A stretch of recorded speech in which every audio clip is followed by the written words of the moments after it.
La Corte Internacional de Justicia, CIG, no se olviden suscribirse a Vindex. La Corte Internacional de Justicia, CIJ, es el principal órgano judicial de las Naciones Unidas, y su sede está en La Haya.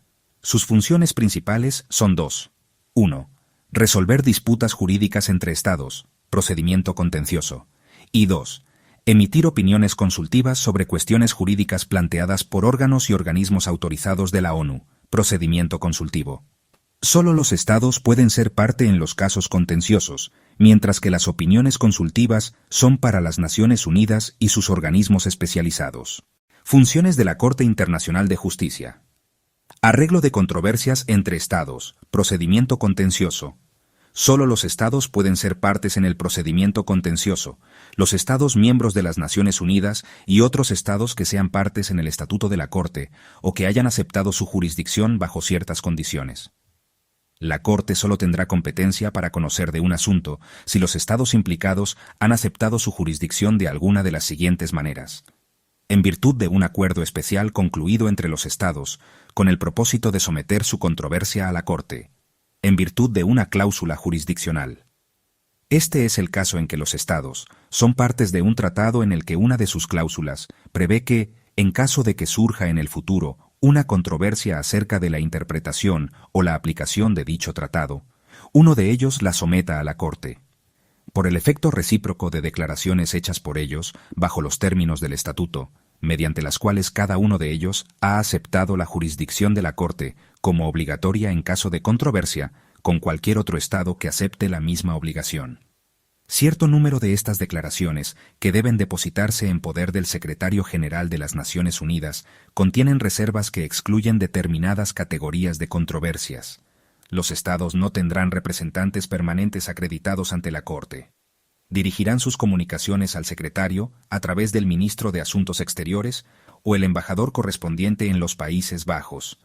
Cuando sean partes de un caso ante la Corte, contarán con la representación de un agente. Los agentes desempeñan la misma labor y tienen los mismos derechos y deberes que un abogado en un tribunal nacional. Sin embargo, dado que en este caso se trata de relaciones internacionales, el agente también actuará como si estuviera al frente de una misión diplomática especial y tendrá poderes para comprometer a un Estado soberano. Recibirá comunicaciones del secretario respecto al caso y le enviará a su vez toda la correspondencia y los alegatos debidamente firmados o certificados. En las audiencias públicas, el agente presenta los alegatos en nombre del gobierno al que representa. En general, el agente se encarga de todos los actos formales que tiene que realizar el gobierno al que representa.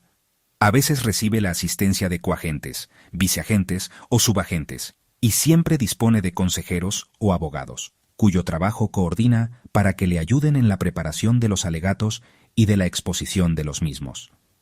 Dado que no existe ninguna autorización especial para que los abogados participen en los procesos ante la Corte Internacional de Justicia, los consejeros o abogados no tienen que cumplir ninguna condición para hacerlo, excepto ser nombrados a tal fin por un gobierno. Los procedimientos podrán ser incoados de dos maneras.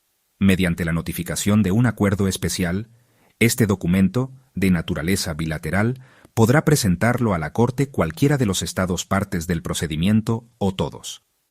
El acuerdo especial indicará el objeto preciso de la controversia y la identidad de las partes. Dado que no habrá Estado demandante ni Estado demandado, sus nombres aparecerán al final del título oficial del caso separados por una barra en los documentos de la Corte, por ejemplo, Benín, Níger. Mediante una solicitud. La solicitud, que es de naturaleza unilateral, la presentará el Estado demandante contra el Estado demandado. Está prevista para notificar a este último. Además, el reglamento de la Corte contiene unos requisitos más estrictos respecto a su contenido. Además del nombre de la parte contra la que se presenta el alegato y el objeto de la controversia, el Estado demandante deberá, en la medida de lo posible, indicar brevemente cuáles son los parámetros por los que dicho procedimiento atañe a la jurisdicción de la Corte, un tratado o una declaración en la que se acepta la jurisdicción obligatoria, así como, más sucintamente, los hechos y los motivos en los que basa sus alegatos. En la versión inglesa, al final del título oficial del caso, los nombres de las dos partes aparecerán separados por la abreviatura VEB, del latín versus, como Nicaragua Colombia. La fecha de incoación de los procedimientos, que será la de recepción, por parte del secretario, del acuerdo especial o la solicitud, indica la apertura de dichos procedimientos ante la Corte. Los procedimientos contenciosos tienen una fase escrita, en la que las partes presentan e intercambian los alegatos, que contienen una exposición detallada de los hechos y fundamentos de derecho en los que se basa cada parte, y una fase oral, que consiste en audiencias públicas en las que los agentes y los consejeros se dirigen a la Corte. Como la Corte tiene dos idiomas oficiales, inglés y francés, todo lo escrito o dicho en una de dichas lenguas se traduce a la otra. Los alegatos escritos no se pondrán a disposición de la prensa, ni se harán públicos, hasta la apertura de la fase oral, y entonces solo se hará si las partes no se oponen a ello. Después de la fase oral, la Corte se reúne a puerta cerrada para deliberar y posteriormente pronuncia la sentencia en audiencia pública. La sentencia es definitiva, vinculante para las partes e inapelable. Como mucho, podría ser objeto de interpretación o revisión. Si algún juez desea hacerlo, deberá adjuntar una opinión al fallo. Al firmar la Carta, los Estados miembros de las Naciones Unidas se comprometen a cumplir con cualquier decisión de la Corte en los casos de los que sean partes. Además, dado que un procedimiento solo competirá a la Corte y ésta solo tendrá poder de decisión sobre el mismo si las partes han aceptado su jurisdicción, es poco frecuente que no se apliquen sus decisiones. Si un Estado defiende que la otra parte no ha cumplido con las obligaciones derivadas de un fallo de la Corte, podrá presentar el asunto ante el Consejo de Seguridad, que tiene poder para hacer recomendaciones o decidir qué medidas deben adoptarse para que la sentencia tenga efecto. La Corte desempeñará sus funciones en pleno, pero, si las partes lo solicitan, también podrá establecer salas ad hoc para estudiar casos concretos. La Corte elegirá cada año una sala de procedimiento sumario de conformidad con su estatuto. Un procedimiento podrá concluirse en cualquier fase del mismo mediante un acuerdo entre las partes o por desistimiento. En este último caso, el Estado demandante podrá informar a la Corte en cualquier momento de que no desea continuar con el procedimiento. O bien, las dos partes pueden declarar que han decidido retirar el caso. En ese caso, la Corte lo eliminará de la lista. Emisión de opiniones consultivas. Procedimiento consultivo. El procedimiento consultivo de la Corte está abierto exclusivamente a los 5 órganos y los 16 organismos del Sistema de las Naciones Unidas. La Asamblea General y el Consejo de Seguridad de las Naciones Unidas podrán solicitar dictámenes consultivos sobre cualquier cuestión jurídica. Otros órganos u organismos de las Naciones Unidas que hayan recibido autorización para solicitar dictámenes consultivos solo podrán hacerlo respecto a las cuestiones de derecho que se planteen dentro del ámbito de sus actividades.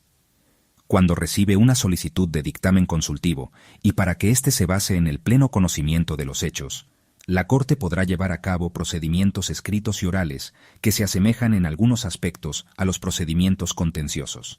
En teoría, la Corte puede no servirse de dichos procedimientos, pero nunca ha prescindido de ellos por completo.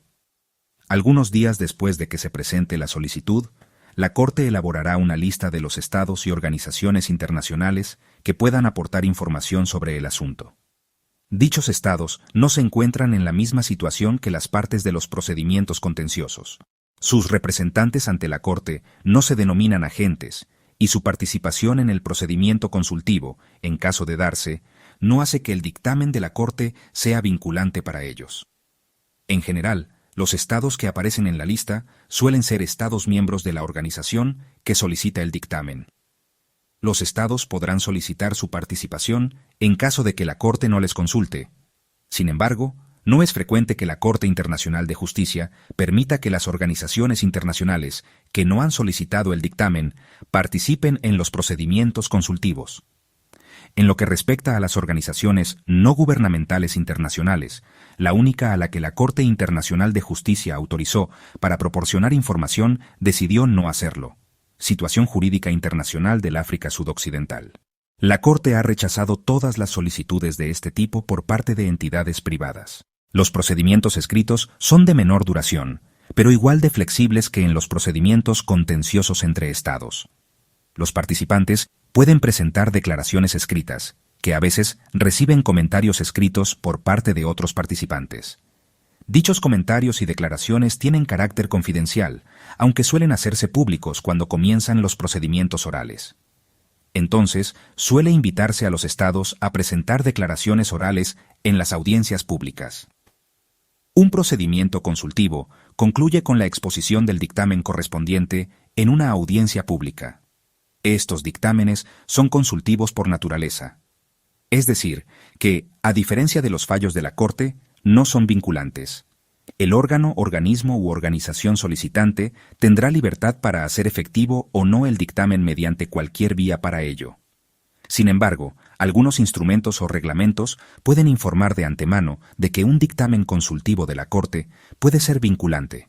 Por ejemplo, las convenciones sobre las prerrogativas e inmunidades de las Naciones Unidas. Sin embargo, la autoridad y el prestigio de la Corte van unidos a sus dictámenes consultivos y, si el órgano u organismo interesado acepta dicho dictamen, la decisión tendrá el mismo efecto que si hubiese sido aprobada por el derecho internacional. Fuentes de derecho que aplica la Corte. Para resolver estas controversias y emitir sus dictámenes, la CIJ aplica el derecho internacional, que incluye las convenciones y tratados internacionales en vigor, el derecho consuetudinario internacional o la costumbre internacional, los principios generales de derecho, las decisiones judiciales y la doctrina de los publicistas más competentes como medio auxiliar. Además, si las partes están de acuerdo, la Corte podrá decidir un asunto ex aequo et bono, por ejemplo, sin limitarse a los reglamentos de derecho internacional existentes. Bibliografía Corte Internacional de Justicia. https://www.un.org UEES 18 IICJ.how OHML